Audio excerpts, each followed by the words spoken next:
Depuis son plus jeune âge, Catherine souffre d'eczéma. Très envahissant et très démangeant, cette maladie a un réel impact sur sa vie quotidienne. J'ai des relatives pauses, disons. Il y a des moments où j'ai des pauses. Donc dans ces moments-là, j'en profite, parce que je sais qu'en général, ça ne dure pas. Et ces pauses que j'ai eues, après ça revient, mais ça flambe. Ça revient en flambée. Et donc quand j'ai eu à peu près 16 ans, j'avais de l'eczéma, mais ce qu'il y a, j'en ai eu sur le visage. Et le visage, c'est ça qui est le plus embêtant, quoi, parce que ça se voit. Les jambes, les bras, vous pouvez cacher, mais le visage, vous ne pouvez pas cacher. Et après, donc vers 20 ans, ça s'est un peu calmé, mais après c'est revenu quand j'étais mariée, par crise, mais des crises très violentes, où j'étais hospitalisée. Donc j'ai même été, je me rappelle, bon, j'ai été hospitalisée 1 semaine, on me mettait du Coaltar à l'époque.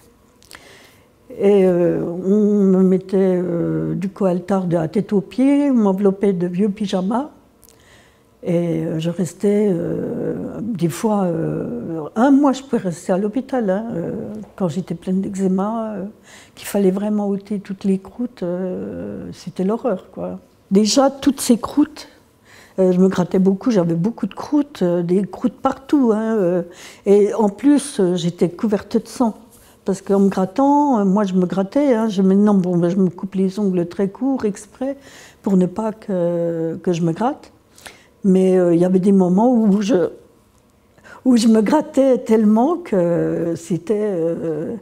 ça faisait des... Vous savez, la première au début de l'eczéma, vous avez des petites cloques, ces petites cloques qui ont un liquide dedans et qui éclatent et qui ensuite... je me rappelle que je m'enveloppais de tissu, de bandes exprès parce que c'était... Je ne pouvais plus bouger, j'étais comme ça, comme une... comment que ça s'appelle? Comme si j'étais qu'une croûte, quoi. Qu'une croûte d'eczéma, et j'avais froid, je sentais que j'étais coincée, je ne pouvais plus, j'avais plus d'activité, plus rien, j'étais sur moi-même complètement repliée, quoi.